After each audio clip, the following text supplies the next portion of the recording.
So this offer structure has generated 891K in revenue so far this year at the time of recording this video for one of the Shopify brands that we work with. And in this video, what I'm going to do is I'm going to explain what the offer structure is. I'm going to show you why it works and explain the components of the offer. And what I'm going to do then is I'm going to show you how to actually build one yourself, right?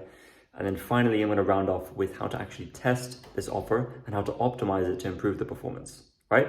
So without further ado, let's dive in. And to show you guys the proof that year to date we're at 891K in revenue, just do a quick refresh here. And there you guys can see it. Okay, so the way I'm going to structure this is into three different parts. The first part, I'm going to explain the offer structure itself. The second part, I'm going to show you how to actually set up the offer. And the third is how to actually test and optimize the offer, right? So let's dive into the offer structure itself. So the offer that we are using is called a quantity break offer. It's sometimes referred to as a more you buy, more you save offer. You'll see why in just a moment. But the offer structure is really, really simple. You give the customer three options. Each option includes more units of the same product, plus additional savings and bonuses as you go up. The first option is the most basic, right? Usually just one unit of the product with no savings. The second option includes more units, usually 2 or 3, and has some savings. For example, 20% off, $10 off, and it can also include a free gift. Example, a complimentary physical or digital product or free shipping, right? And then your third and final option includes even more units than the second option, usually 3, 4, 5, or 6, and it has the most savings.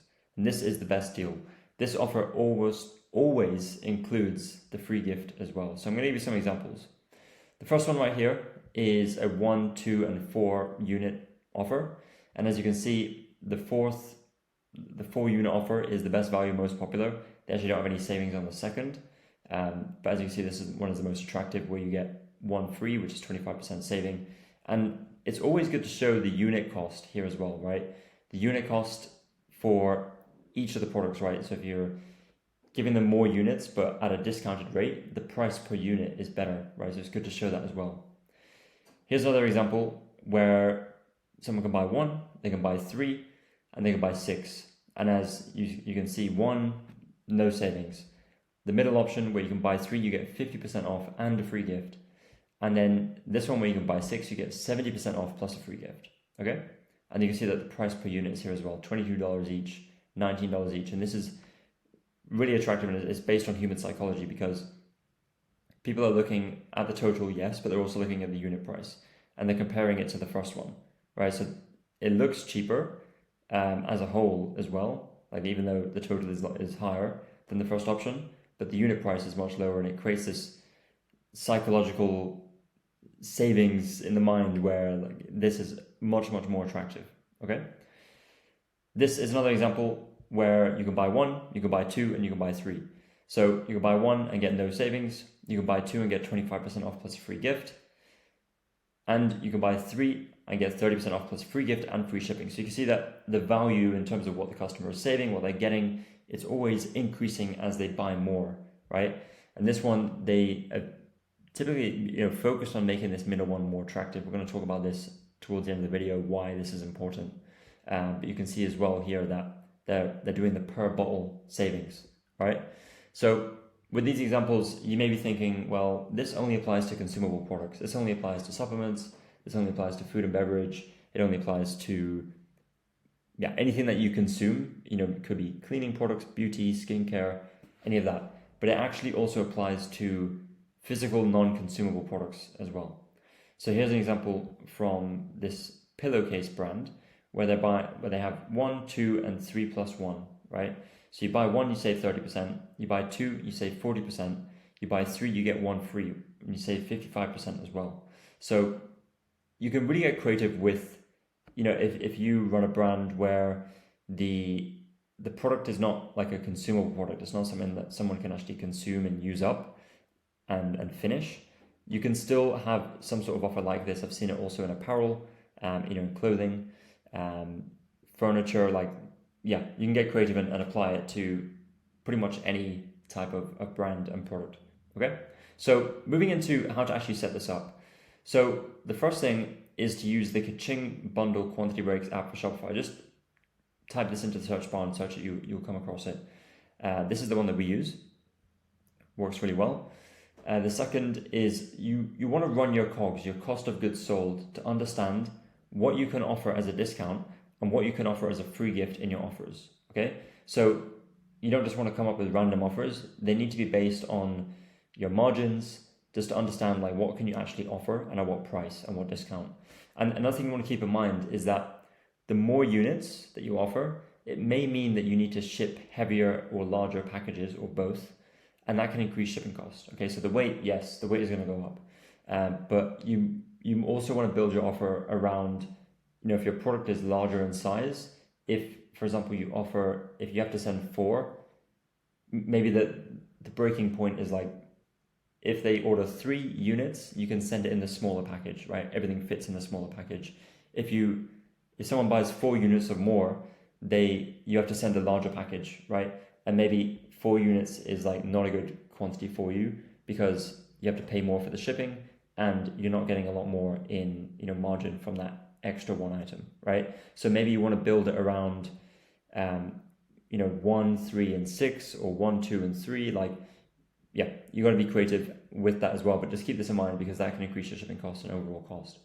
The third is you want to set a target CPA, customer acquisition cost, a cost per acquisition, for each of the 3 individual options in your offer. So basically you run your COGS in a spreadsheet, you understand what can we actually offer, how many units can we offer, what is the discount that we can offer that we can still be profitable with. And then from there you set a target CPA, like how much can we actually afford to acquire a customer for this specific option. Because that's going to have a play as well. Like maybe when you run this, you might want to go back to the step number 2 and make sure that your offer structure gives you a CPA that is achievable, right? Because you might have this crazy offer, but then you also have to get like a crazy ROAS to be able to be profitable on the offer, right? So you want to find the sweet spot where, yes, the offer is very attractive, but you can also acquire customers for a cost which makes sense both for your business, but also, from an advertising cost standpoint, okay? The fourth is to finally build out the offer in the app and then publish it to the product page. So those are the steps. And what we're going to do now is we're going to talk about how to actually test and optimize this offer itself. So the first thing is start running traffic to the offer, right? Start testing it. You need to get traffic to the page to test the offer to see if it's actually going to work. Then if your offer doesn't convert, you will need to tweak it by adjusting the savings and contents of each option in your offer, right? So don't expect, the first offer that you roll out to start working. You might need to tweak the savings, the contents, the free gift. Like you even need to think about like what is the free gift, right? Does it make sense for the product that we're offering? Is it some random product that doesn't really apply? You want it to be complementary. You want it to make sense. Then once you're getting sales, you'll see which option the majority of people are going for. And the reason why this is important is because most people should be going for the middle option, the second option, right? But if you see that more people are going for the first, then that's a problem. It means that the second option likely isn't attractive enough, right? If you see most people going for the third, then that's great because that is likely going to be your highest, it's going to be your highest AOV, maybe also your highest margin, but also the most expensive, right? We don't usually see that. Usually if that happens, it probably means that the third option is not priced high enough, okay? So in terms of optimizing, right, to increase sales and performance of your offer, you can implement this strategy that's called the magnetic middle. So the magnetic middle is something that movie theaters do to make it a no-brainer to buy a medium-sized popcorn.